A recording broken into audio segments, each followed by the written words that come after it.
about 6 months from the initial idea, and then I spend about a month or 6 weeks outlining and writing notes about characters and trying to understand why my characters would do the things that I want them to do. I make a big outline, and then I start writing the first draft, which is for me the most painful part of writing. I hate writing the first draft. When you're writing just ideas, everything can change, so that's fun. And then when you've got the whole book down, you can fix things and spruce things up, so that's fun. But it takes me about maybe 3 months, 4 months to write the first draft, and then another month to clean it up, maybe. I didn't always want to write romance. I never really thought I would try it until I actually did sit down to try when I was 36 years old, I think. My son was 3, so yeah, I was 36. And but I was a copywriter for an advertising agency before that, so I always wrote, and I always read romance.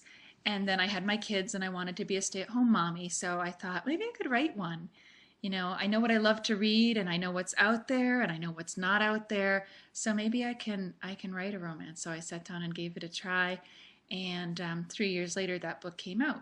But I think for me, the hardest part is coming up with that idea that's gonna go the distance, because there's a lot of ideas that you could work with, you know, and everybody has a great story. And since I write realistic romances, you know, anybody could be a character in my book.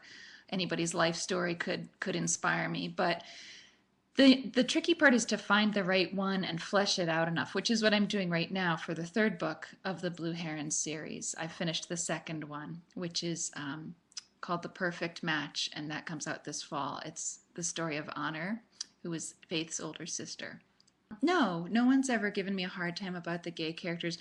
In fact, nobody really ever gives me a hard time about the books except for one thing, and that is I take the Lord's name in vain. I'll say, oh my God, or something like that, which I have to be honest, I didn't know was offensive to, to people in certain demographics.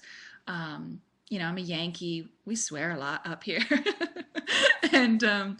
And so that occasionally I'll get a letter about that saying, I really wish you wouldn't do that. And generally my books don't have as many curse words as a lot of contemporary novels do. But as for the gay aspect, no, I never have. I have gay friends. I think everybody does.